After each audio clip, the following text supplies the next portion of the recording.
The most important contribution of Hizmet movement and Ustadz Fethullah Gulen is the industry of making of human being. This is the most important part of this movement.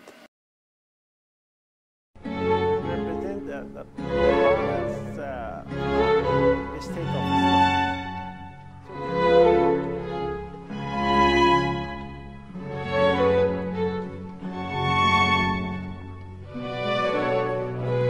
Movement is one of the most important characteristic of this movement.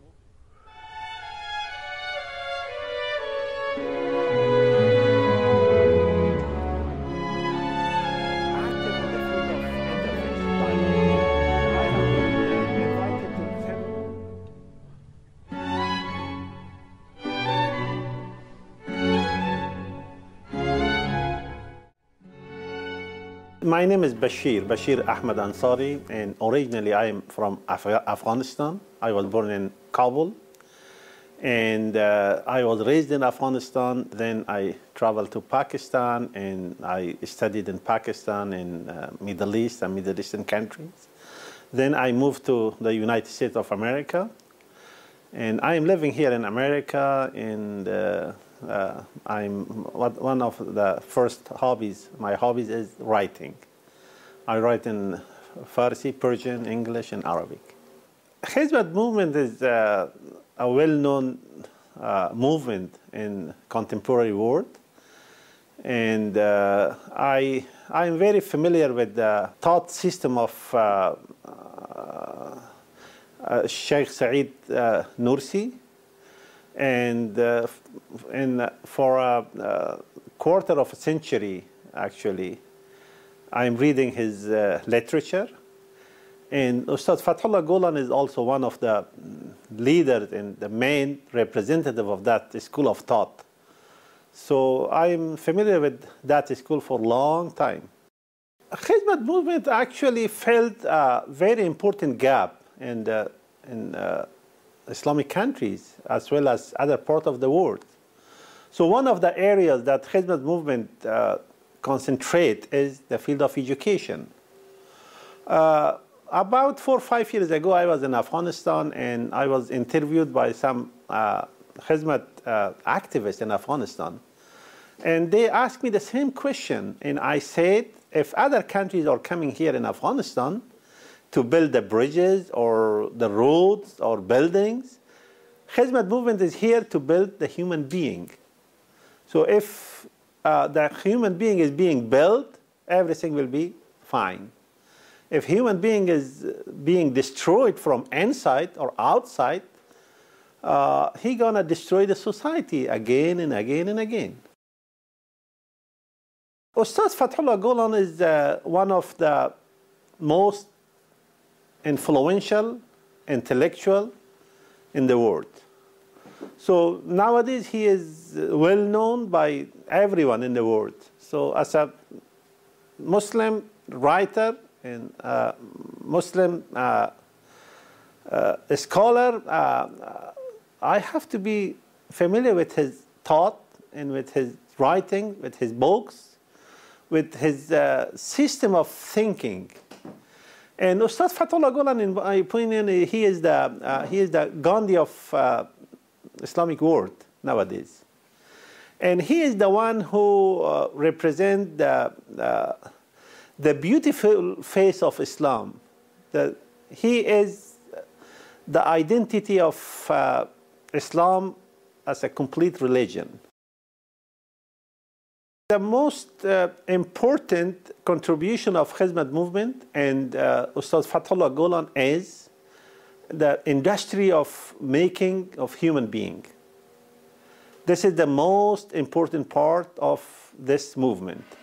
So I saw it, and I feel it, and I observe it in different countries, in America, in Afghanistan, in Turkey, in some other Arabic countries, in European countries, and Hizmet movement is not a political party. The objective of this movement is not political power. The objective is to change human being. When the human being is being changed, the society will be changed. So there is a saying in Islamic culture, and also it says, كَمَا تَكُونُوا يُوَلَّى عَلَيْكُمْ. So your rulers are the reflection of yourself.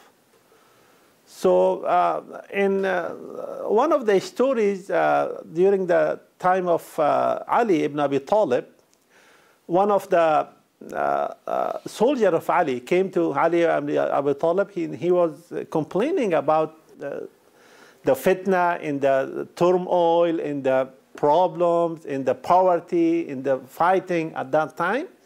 And he said, why during Umar and during Abu Bakr, we had very good time, we didn't have these kind of problems. So why during your time, your era, we have problems?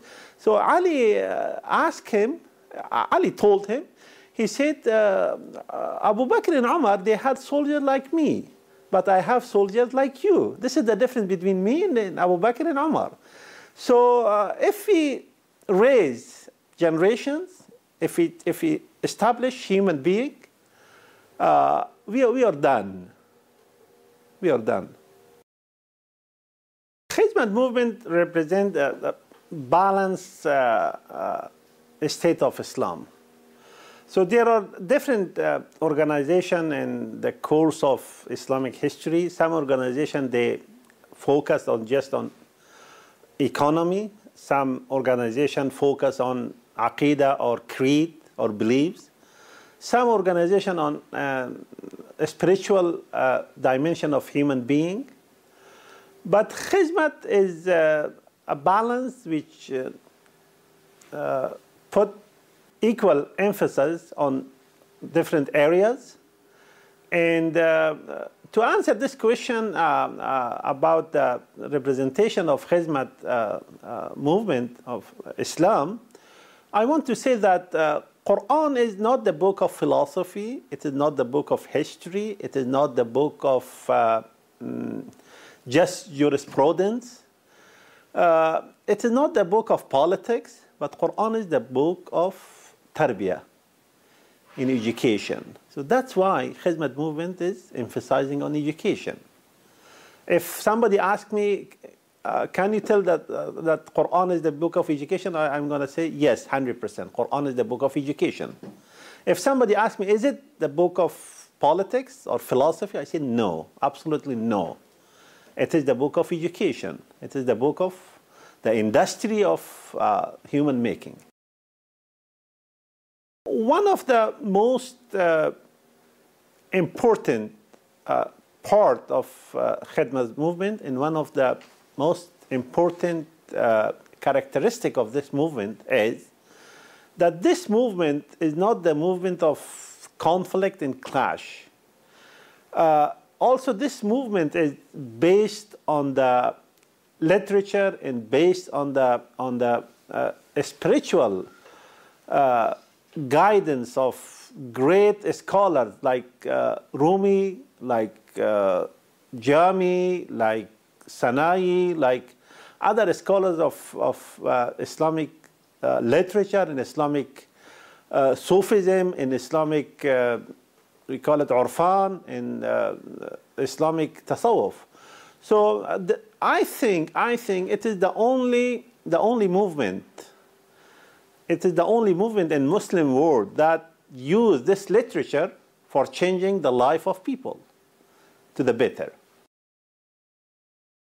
Hizmet is very active in the field of interface, dialogue. I have been invited to several programs by Hizmet activists. I have been invited to synagogues, to mosques, to church. The thing that draw my attention is that Hizmet movement, in the literature of Hizmet movement, addresses the pure nature of human being. So these walls between religions and between different groups of human beings in today's world, actually, it is a big obstacle for Islamic call, for Islamic mission, for Islamic da'wah. So we are the children of the same Hawa and the same Adam, and we are created by one God. And Quran by itself says, Ya Ahl al-Kitabi ta'alaw ila kalimatin sawa'in baynana wa baynakum. O people of the book, come to the common ground, to the point that we agree both, we agree on it. So nowadays you see a lot of groups, a lot of movement in the East and in the West are very active in the field of destroying the unity of human being, creating problems between different groups of the children of Adam alayhi salam. But to call people to unity, it is in the center of the mission of Muhammad ibn Abdullah, in the center of the mission of Islam. I visited different schools of Hizmet in different countries. In one of the countries that I visited is Afghanistan. And they were very active even during the Taliban era and after Taliban today. And they are doing great job in Afghanistan. And they are doing great job in Iraq. And they are doing very good job in Somalia, in other parts of the world. So the neglected part of Islamic countries. For example, nowadays, nobody pays attention to Somalia. But Hizmet movement is the only movement who went there with some other groups, maybe from Turkey and other Muslim world. They went to Somalia and they helped those people. And this is the real khidmat, the real service to humanity. The charity activity of khidmat is aligned with the teaching of Quran. So when Quran asks Muslims to give charity, it doesn't limit it to just Muslims. When Quran is talking about orphan, it doesn't say Muslim orphan, it just say orphan. Needy, it doesn't say Muslim needy, just needies. So there is a hadith, the Prophet ﷺ says, وَفِي كُلِّ كَبِدٍ رَطِبٍ صَدَقَةٍ. So if you feed any living, you're gonna get any animal, any human being, anything, you're gonna get ajr from Allah subhanahu wa ta'ala. This is the side that we neglected in today's world. The people, they think that Muslims are just they live by themselves and they help themselves. And but Khidmat movement is proving that this assumption is not right.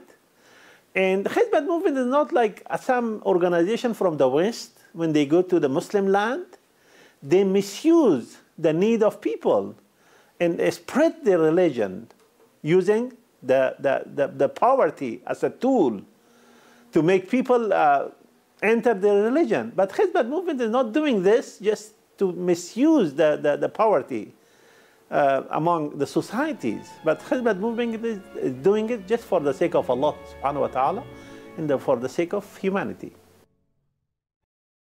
It's been wonderful for me to get to know my friends in the Hizmet movement.